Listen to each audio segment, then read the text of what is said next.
Halo teman-teman, kita ketemu lagi di Just Channel. Banyak hal yang harus difikirkan oleh suami dan istri ketika memutuskan untuk bercerai. Di antaranya soal hak asuh anak. Siapa yang akan mengasuh anak-anak mereka setelah mereka bercerai nanti? Berdasarkan pasal 41 dan 45 Undang-Undang Nomor 1 Tahun 1974 tentang perkawinan, kedua orang tua tetap berkewajiban memelihara dan mendidik anak-anaknya meskipun perkawinan mereka telah putus karena perceraian.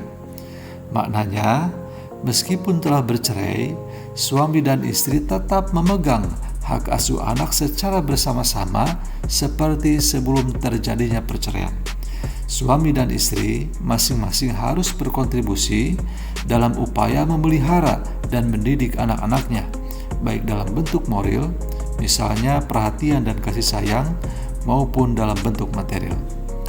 Meskipun demikian, Pasal 14 Undang-Undang Nomor 35 Tahun 2014 dan penjelasannya memberikan ruang untuk dilakukan pemisahan pengasuhan anak sebagai akibat perceraian.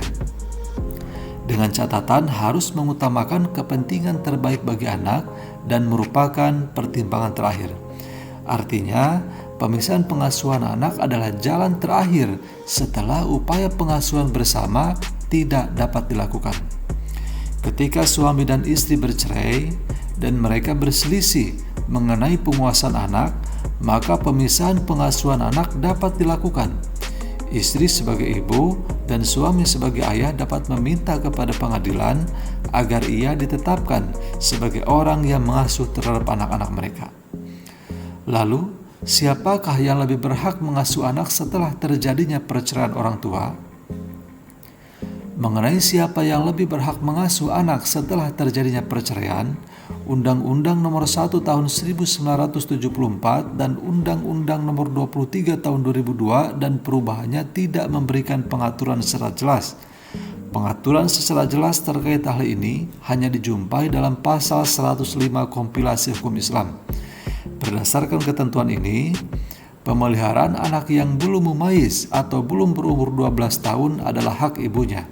Sedangkan pemeliharaan anak yang sudah mumayyiz diserahkan kepada anak untuk memilih di antara ayah atau ibunya sebagai pemegang hak pemeliharaannya.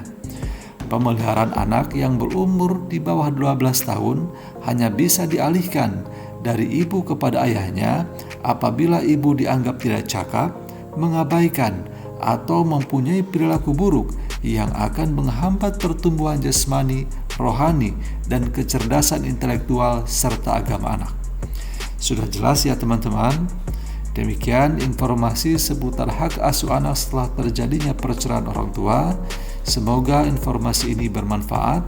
Jangan lupa like, share, dan subscribe.